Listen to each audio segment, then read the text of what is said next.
Welcome to our 4-H kitchen. My name's Sawyer Anderson and I'm a Louisiana State Food and Fitness Board member. Today I'll be talking to you about how to boil an egg. Before we begin, it's important to remain food safe, so I've removed all jewelry and have washed my hands. For this process, we will need ice, a medium pot, 2 large eggs, a skimmer, and some water. The first part of this process is to bring a medium-sized pot with water to a boil. The water level needs to be about an inch over the width of the eggs. Once your water comes to a rolling boil, place your eggs in with the skimmer and wait 12 minutes.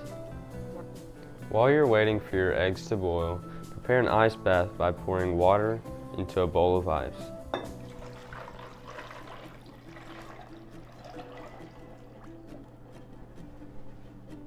Once your 12 minutes are up, reduce the heat, remove the lid, then use the skimmer to remove the eggs and immediately submerge them in an ice bath to stop them from cooking.